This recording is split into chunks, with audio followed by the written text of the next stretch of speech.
बजाज और टीवीएस दो ऐसे ब्रांड्स हैं जिनके इलेक्ट्रिक स्कूटर इंडियन मार्केट में सबसे ज्यादा बिक रहे हैं। और कमाल की बात यह है कि अभी बजाज चेतक और टीवीएस आई क्यूब आपको ऑलमोस्ट सेम ही प्राइस पर मिल रहा है।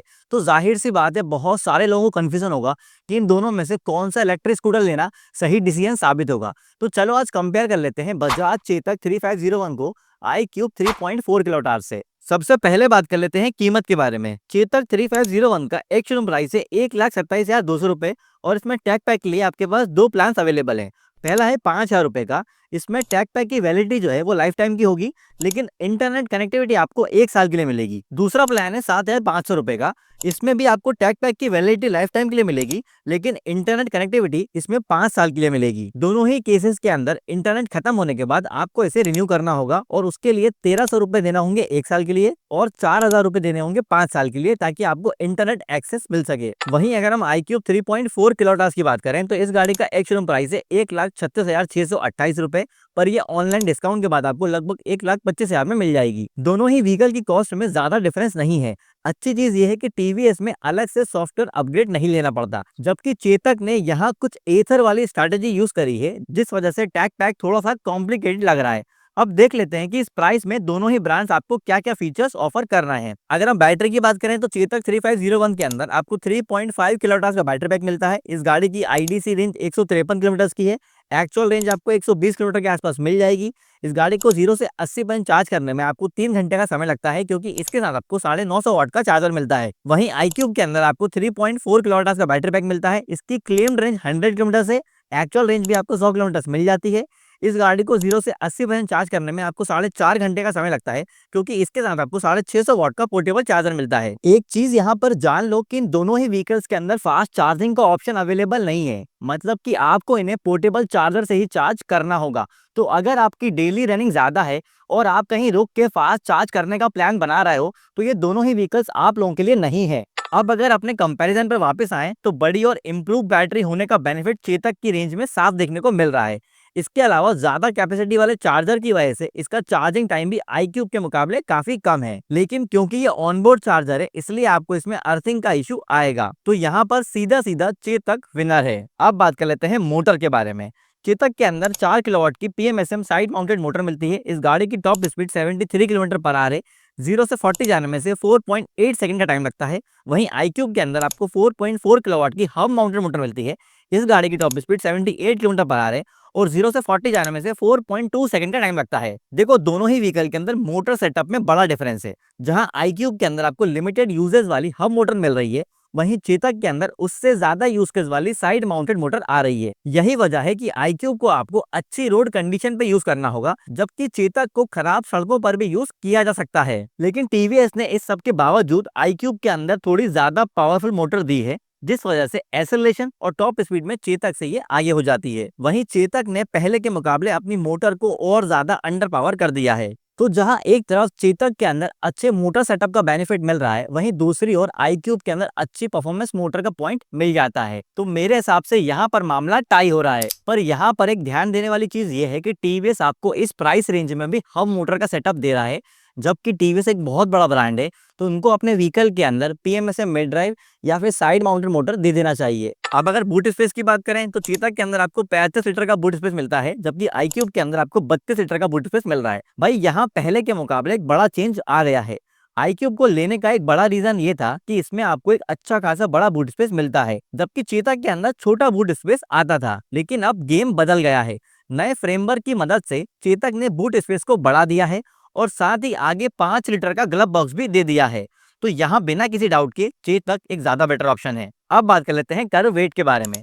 चेतक का कर्व वेट है 129 किलो, जबकि आई क्यूब का कर्व वेट है 118.6 केजी। भाई, आई क्यूब एक अच्छी बिल्ड क्वालिटी के साथ आता है, क्योंकि इसके अंदर भी कुछ पार्ट्स मेटल के लगे हुए हैं। लेकिन चेतक की बिल्ड क्वालिटी के सामने आई क्यूब की बिल्ड क्वालिटी थोड़ी सी फीकी पड़ जाती है, क्योंकि चेतक के अंदर पूरी मेटल बॉडी दी हुई है। यही वजह है कि चेतक एक भारी इलेक्ट्रिक स्कूटर है आई क्यूब के मुकाबले। तो यहाँ पे बिल्ड क्वालिटी के मामले में नो डाउट चेतक एक क्लियर विनर है। अब बात कर लेते हैं टायर, ब्रेक्स और सस्पेंशन की।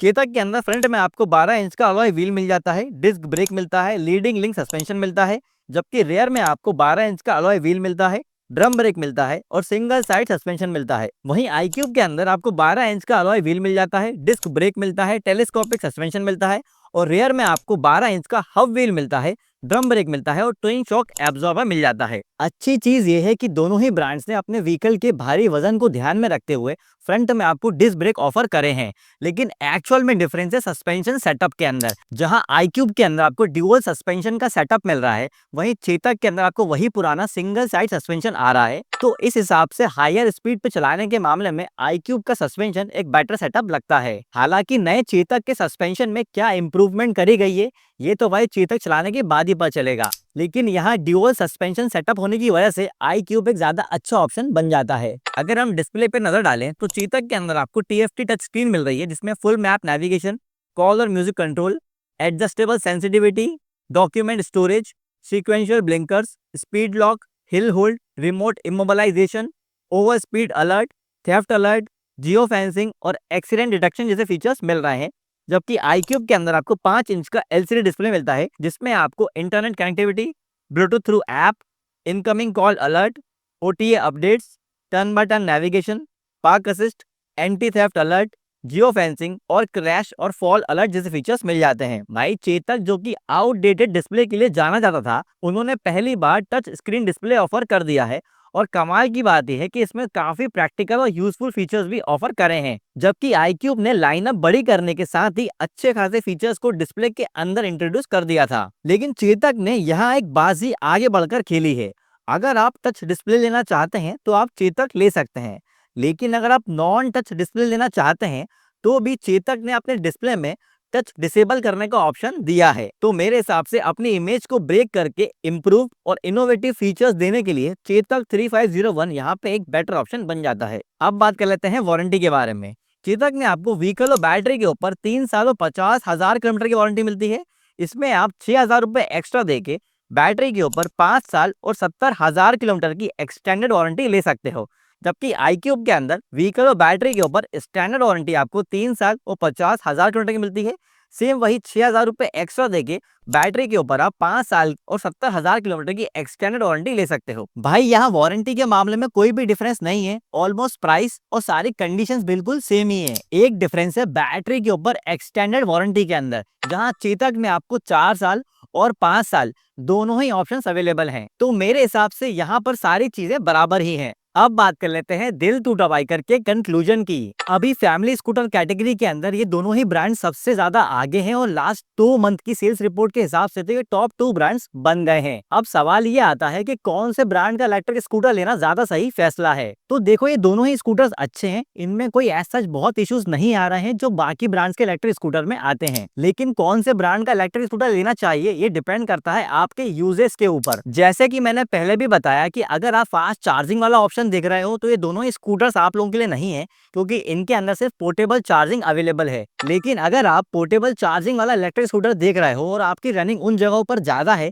जहाँ पे सड़कों की कंडीशन अच्छी है, तो आपके लिए iQube एक ज्यादा अच्छा ऑप्शन हो सकता है। लेकिन अगर आप थोड़ा एडवांस फीचर वाला इलेक्ट्रिक स्कूटर देख रहे हो और आपकी रनिंग उन जगहों पर है जहाँ पे सड़कों की कंडीशन उतनी ज्यादा अच्छी नहीं है, तो आपके लिए चेतक एक ज्यादा अच्छा ऑप्शन बन सकता है। ध्यान रहे कि इन दोनों ही व्हीकल्स के अंदर सर्विस का कोई बहुत बड़ा इशू नहीं है, क्योंकि करंटली इन दोनों ब्रांड्स का ही सर्विस नेटवर्क पैन इंडिया सबसे ज्यादा बड़ा है। तो भाई ये तो था चेतक 3501 का iQube 3.4 किलोवाट से डिटेल्ड कंपैरिजन। अगर आपको इन दोनों स्कूटर से रिलेटेड कोई भी डाउट है तो कमेंट करके हमसे पूछ सकते हैं, और इलेक्ट्रिक गाड़ी के ऐसे ही डिटेल्ड वीडियोस के लिए दिल टूटा बाइकर को सब्सक्राइब कर लीजिए।